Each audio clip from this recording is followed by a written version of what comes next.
to ask 3 questions and then we'll open up for more questions. Okay.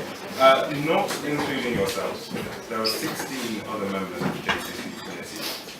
We've heard a lot about a lot of the good ideas. We've heard a lot of good ideas this evening. But if the JCSC doesn't work together in led effectively, many of these good ideas simply will not happen. How do you manage, coordinate, and lead a team of highly intelligent Cambridge students?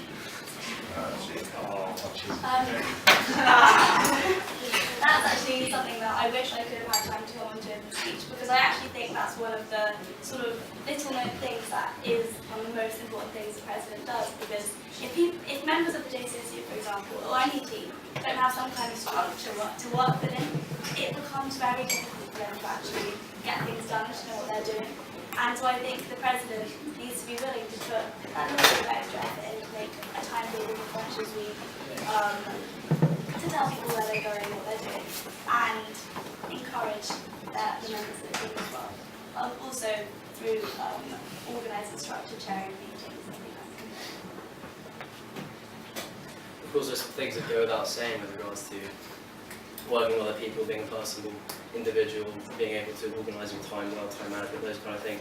I think my experience, as I've said, at school level, organising a team of individuals to work closely with their peers and provide academic welfare support, I think this really did equip me to lead a team of individuals who are highly capable, highly intelligent, as they were the individuals who were giving the help to their peers. I think that the important thing is to be able to lead, but at the same time listen to other people's opinions. And I think that specifically here in Cambridge with the JCSC, you've got a group of highly intelligent individuals who all have their own kind of agendas, and I think one of the most important things will be to listen to the views of everybody and bring them together and lead in that sense. My second question is perhaps slightly more controversial. I wasn't sure whether I was going to ask it, but it was the biggest thing I had to deal with this year, so I'm going to ask it.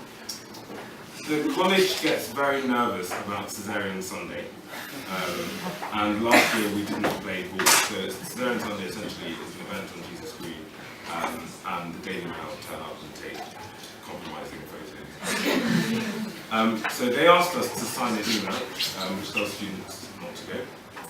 We refused to do this, and they tried to change the college regulations related to this issue, which we managed to block. You will have to meet the senior tutor and possibly the master to have a meeting over Caesarean Sunday at some point.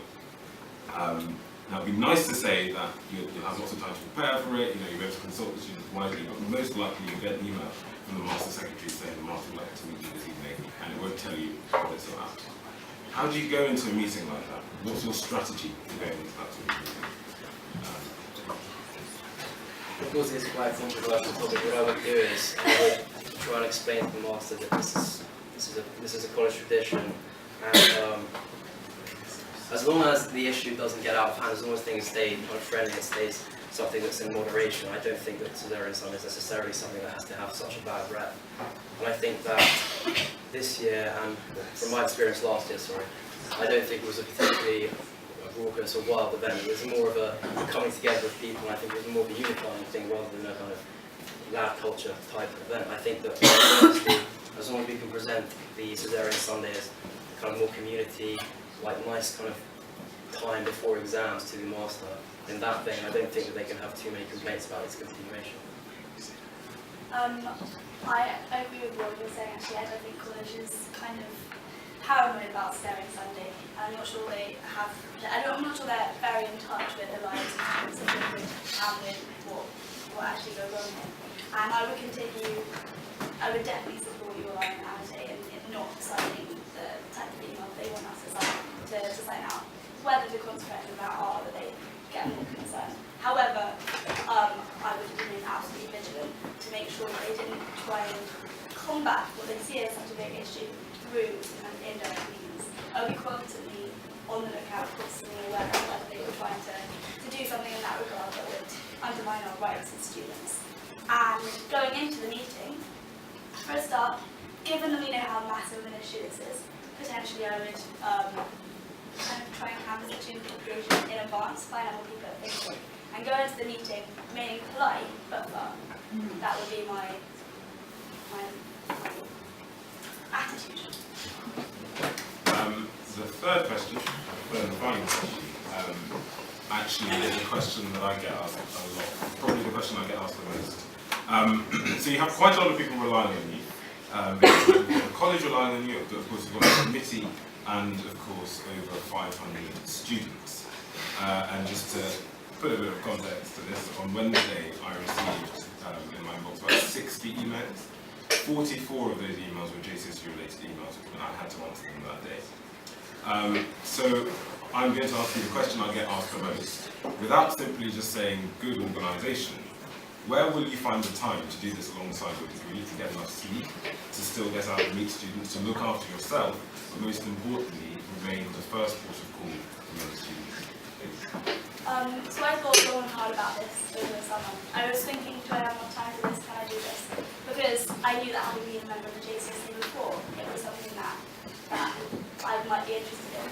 And when I came back to college and I started working with the JCSE again, that's when I realised I had to do it. I was considering the logistics of it over the summer, and then when I got back and I realised how much I love working with JCSE and how much I love college, I realised I had to do it despite difficulty. And I think it is difficult to find the time. And I would definitely have to cut down on some of my other commitments. But I think it's really important to prioritise the JCSE actually, because that was my main reason. In fact, obviously I actually do love my degree, but I think I've learned so much more by actively addressing my time for the JCSU than I ever could by studying HSPS, and therefore it will be my priority. I think the concept of being organised is a bit of an empty one. I think the reality is you will prioritise the thing that you care about most. And I think it's clearly obvious from my manifesto that I have some well thought out policies which I really, really am passionate about, which I want to see through. And I think that I will dedicate most of my time, or as much time as I can, to the JCSU and to this role. And I think that organisation is simply a question of time management, and time management is simply a question of prioritisation. And my priorities will lie in this role as a JCSU president if elected. Okay, now we're going to open up to the floor for questions. Does anybody have any questions for the presentation? So we've all been given a lot of information, and you're both obviously very passionate about what you plan to do. But if you were to distill your ideas into one thing which you think would be the most beneficial to college, what would that be for you? I think for me, actually, the most important policy that I would consider is this thing about CAF. I think CAF affects all of us the most out of any of the other things that have been spoken about today. Actually, that's pretty well. Yeah, for me personally, I think that CAF affects most of us here in a very large way. I think that the appointment of a CAF officer will basically be able to address the issues that we can't currently address as a part of the services sector. I think that we want to basically benefit the largest number of people possibly we can with one single policy, and I think that the appointment of a CAF officer and looking into CAF in greater detail will benefit our student body as a whole. So I would distill the most important thing about my campaign for the JCSE president, not in terms of any single policy, but in terms of the attitude that I had at the beginning of being a president for the people. Of course I have policies, of course I have ideas, but I'm not sure it's my ideas that actually matter the most. I think it's more important to be proactive, creative, and ready to listen when students come up with a problem, come up with an idea, be running with it, be constantly listening and able to and willing to actually do things, proactive and present for people. That is how I would distill it.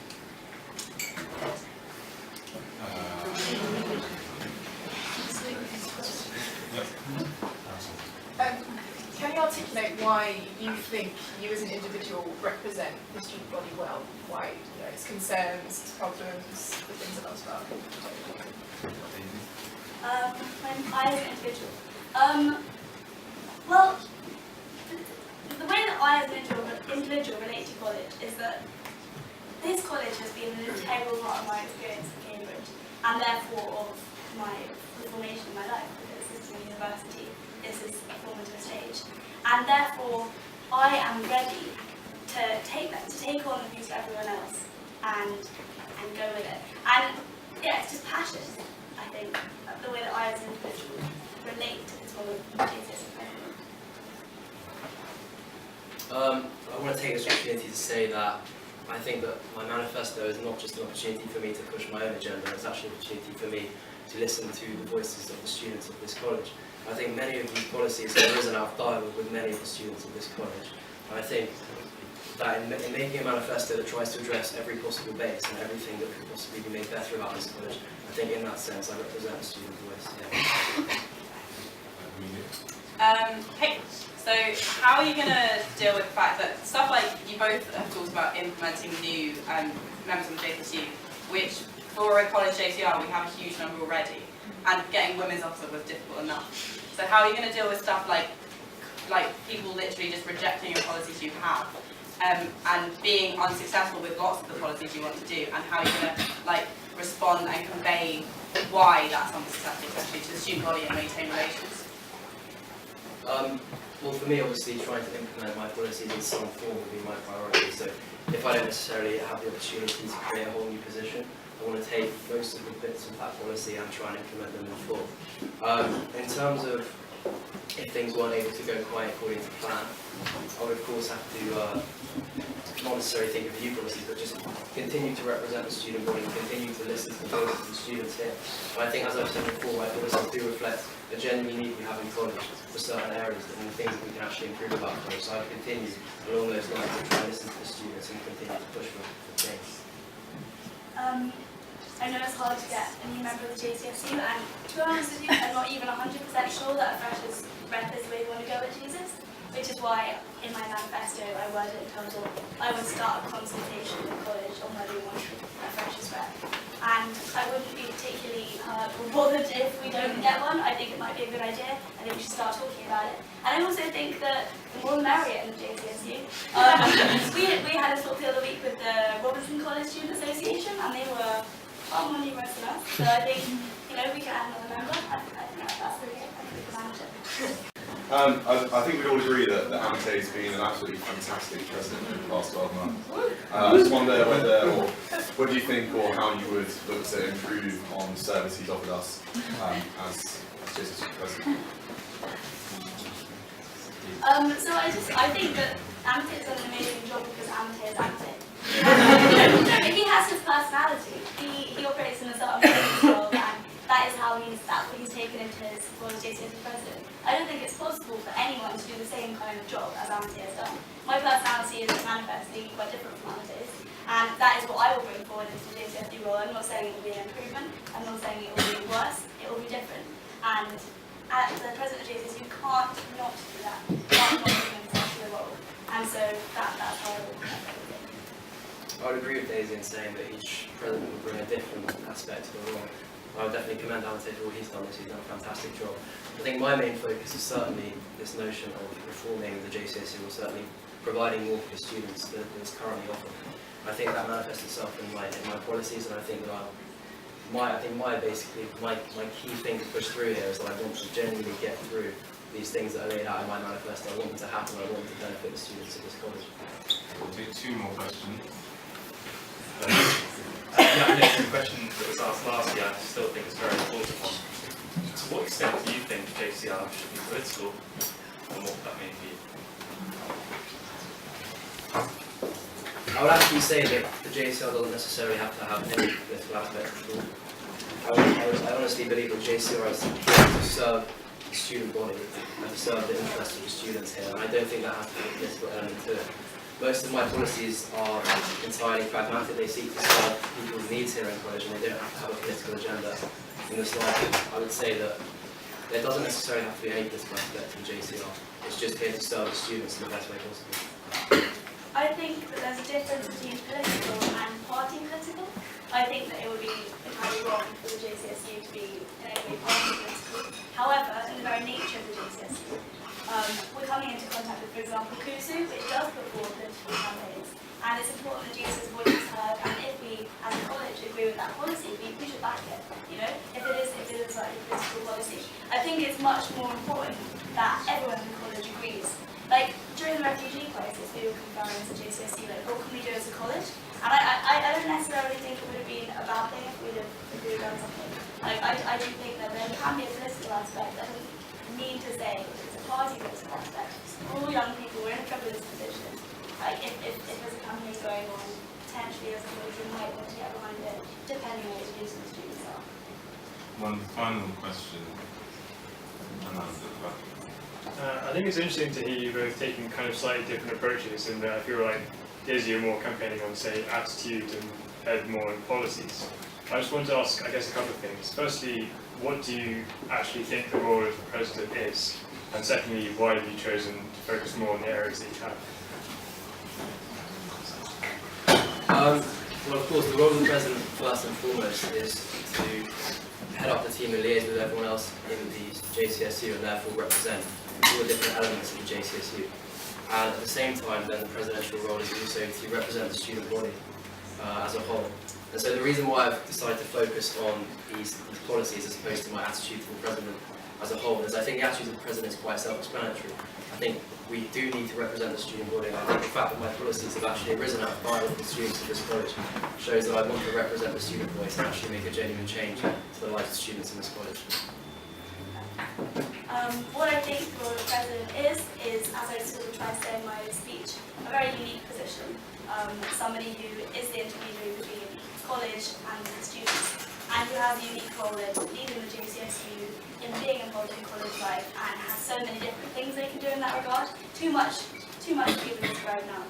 But I don't want to imply that by focusing on attitude, I'm saying that there are things that need changing. I think there are things that need changing. The reason I haven't focused on policies is because, like I say, I'm more focused on what policies the students want to bring to me than on the ones that I have inside my head. But I really don't want to give the impression that's because I'm complacent or because I think there are things that need to be changed. I absolutely think that things need to be changed, and I would fight for things that students can ask for. For instance, the motions that passed the most recent AGM. I will be fighting for those. Thank you. Well, that's the end of our speaking.